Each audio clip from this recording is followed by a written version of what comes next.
Hello and welcome to Force 5 of our 5-Force model to help you dominate in a downturn. Force 5 is about how do we drive emotional intelligence. Now, emotional intelligence, there is so much we could cover off. A lot of it was covered in our book, Unleash Your Sales Superpower, Emotionally Intelligent Selling. However, there's three key things that I want to focus on in terms of emotional intelligence with the 5-Force model.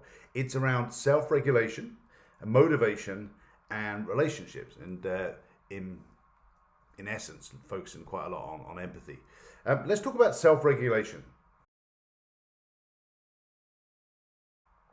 Self-regulation, if you think about it, there's a lot of pressure to perform right now. So if you're a sales organization or if you're in sales, the pressure to perform starts to drive certain types of behavior that start to come out. Most importantly, it's around impulses and urges, because where you're fighting to win every deal, what tends to happen is people start to focus on one of two strategies. They look to close lots of small deals. So their deal size, they start to look for any deal. So any deal size will work.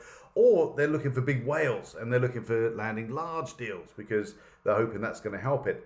And all of that starts to combine into this sort of focus around close at any cost.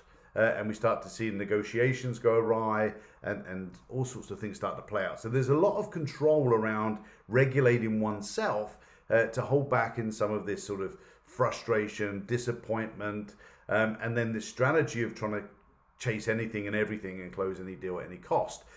What tends to happen is time management goes awry and we start to see burnout and deflated sort of aspects. So in order to control self-regulation, we've got to look at a growth mindset. And in order to help people get into a growth mindset, there's lots of things we can focus on, but really it's about carving out time is part of it. Time to reflect, to look at, to try and understand what's going on, what's working really well. And then there's a learning curve piece, which is actually taking time out to learn and grow and develop, and realizing that when I start putting some of those sort of things in place, it helps me regulate my mood, mind and actions. Now, this sort of intertwines with the other two things that I want to talk about: maintaining motivation and also empathy.